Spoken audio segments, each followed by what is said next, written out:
पत्नी को कितना पैसा मिलेगा? ये एक बड़ा सवाल है जो पति और पत्नी दोनों के दिमाग में चलता रहता है जिस समय तलाक की बात चल रही होती है। क्योंकि पत्नी के दिमाग में ये चल रहा होता है कि उसे कितना ज्यादा से ज्यादा पैसा तलाक के समय पे मिल जाए, और उसी तरह दूसरी तरफ पति के दिमाग में ये चल रहा होता है कि जब तलाक लिया जाएगा, अगर तलाक लेना पड़ गया तो ना जाने कितना पैसा पत्नी को देना पड़ेगा। तलाक के समय जब कोर्ट होती है वो एक मुठ पैसा पत्नी को पति की तरफ से दिलवाया जाता है जिसे कहते हैं एलिमोनी। एक बड़ा पैसा, एक इकट्ठा पैसा जो कोर्ट दिलाती है उसे कहा जाता है परमानेंटली। अब किसी किसी को इस बात को लेके ये गलतफहमी होती है कि जिस समय तलाक होगा उस समय पत्नी को पति की आधी जायदाद मिल जाएगी, या पति के पास जितना पैसा है उसका 50% पति को देना पड़ेगा अपनी पत्नी को। अब इस चीज को मैं सबसे पहले ये क्लियर कर दूं कि परमानेंट एलिमोनी यानी तलाक के समय कितना पैसा मिलेगा उसका कोई फिक्स पैरामीटर नहीं है। ये हर केस में अलग अलग होता है, हर केस के फैक्ट्स पर डिपेंड करता है, और इस बात पर डिपेंड करता है कि पत्नी अपने पति की इनकम को किस तरीके से कोर्ट के सामने शो कर पाती है। कितना पैसा मिलेगा, कितना नहीं मिलेगा, ये कोर्ट की कंप्लीट डिस्क्रिशन होती है। ये डिपेंड करता है कोर्ट की अपने निजी फैसले पर कि वो किस मामले में पत्नी को कितना ज्यादा से ज्यादा पैसा दिलाए। लेकिन कुछ ऐसे पैरामीटर्स होते हैं, कुछ ऐसी चीजें होती हैं जिन्हें अगर आप समझ लें, जिन्हें अगर आप जान लें, तो उन बातों को अपने केस में इनकॉर्पोरेट करके उन बातों की मदद से आप अपने पति से तलाक के समय पर ज्यादा से ज्यादा पैसा ले सकते हैं, ज्यादा से ज्यादा परमानेंट एलिमोनी ले सकते हैं। तो क्या है वो सारी बातें आज हम जानने वाले हैं इस वीडियो में। तो दोस्तों बने रहिए मेरे साथ। मेरा नाम है अश्विनी सक्सेना और आप देख रहे हैं YouTube channel legal advisers and solicitors. सबसे पहली चीज जो कोर्ट ध्यान में रखती है वो होते हैं facts of the case and ground of divorce. यानी कि जो केस आपने कोर्ट के सामने रखा है उसके तथ्य क्या हैं और किस किस आधार पे आप तलाक मांग रहे हैं।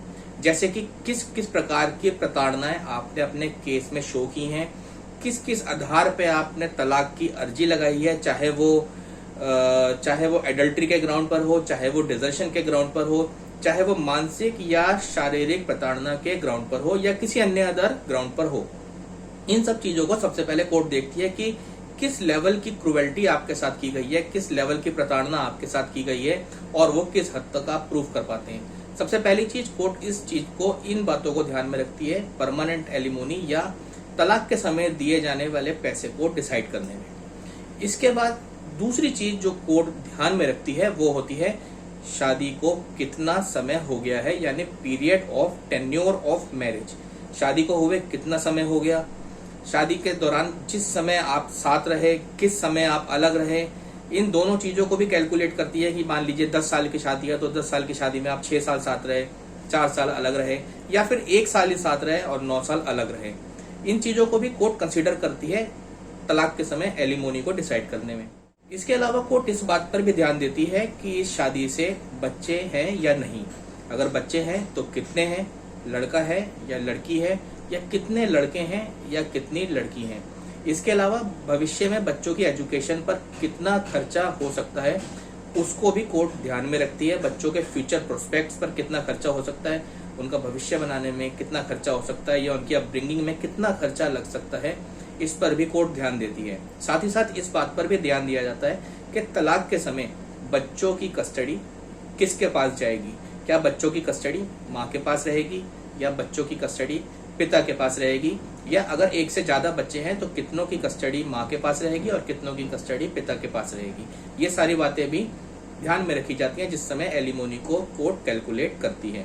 इसके अलावा इस बात पर भी ध्यान दिया जाता है कि शादी के समय कितना खर्चा हुआ, पत्नी की तरफ से, वाइफ की तरफ से शादी के समय पर कितना खर्चा किया गया, कितना पत्नी उस खर्चे को कोर्ट में प्रूफ कर पाई, कितना स्त्रीधन, कितनी गोल्ड, कितनी ज्वेलरी और कितने हाउस होल्ड आर्टिकल्स शादी के समय पत्नी को मिले थे, दिए गए थे, और अगर कोई डिस्प्यूट्स हो गए तो डिस्प्यूट्स होने के बाद उसमें से कितना सामान, कितना गोल्ड या हाउस होल्ड आर्टिकल्स पत्नी को वापस मिल चुका है। इन बातों को भी ध्यान में रखा जाता है जिस समय एलिमोनी कोर्ट डिसाइड करती है at the time of divorce. इसके अलावा कुछ और भी इंपॉर्टेंट पॉइंट्स हैं जिसे कोर्ट ध्यान में रखती है उस समय जिस समय पत्नी को तलाक के समय दी जाने वाली एलिमोनी को डिसाइड किया जा रहा होता है। जैसे कि पति और पत्नी इन दोनों की प्रॉपर्टी कितनी है, इनके असेट्स कितने हैं, पत्नी के पास कुछ प्रॉपर्टी है या नहीं, पति के पास कुछ प्रॉपर्टी है या नहीं। इसके अलावा हस्बैंड की अर्निंग कितनी है, ये एक बहुत ही इंपॉर्टेंट एस्पेक्ट है। हस्बैंड कमाता कितना है, उसकी क्या अर्निंग है और कितनी अर्निंग पत्नी कोर्ट में प्रूव कर पाई है। इसके अलावा पत्नी की भी क्या कोई अर्निंग है या नहीं है, और अगर पत्नी की कोई अर्निंग है तो क्या वो सफिशिएंट है जिससे कि वो अपना फ्यूचर सिक्योर कर सके, ये भी ध्यान में रखा जाता है।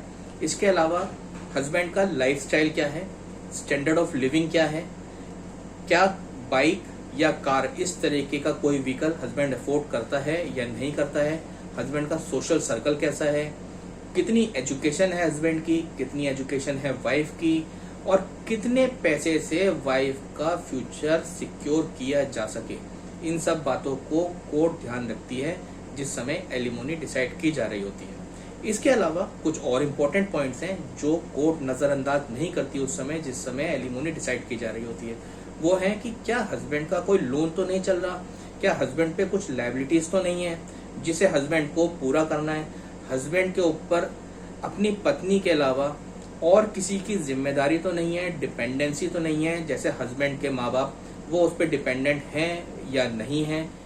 तो दोस्तों ये है वो बेसिक पॉइंट जिसे कोर्ट कंसीडर करती है उस समय जिस समय तलाक के समय पत्नी को दिए जाने वाले पैसे को कोर्ट डिसाइड कर रही होती है। अगर पत्नी अपने केस में इन सब पॉइंट्स पर फोकस करे, इन सब पॉइंट्स की जानकारी अपने केस में दे, इनकम एफिडेविट में अपने शो करे, तो तलाक के समय पत्नी अपने पति से ज्यादा पैसा ले सकती है।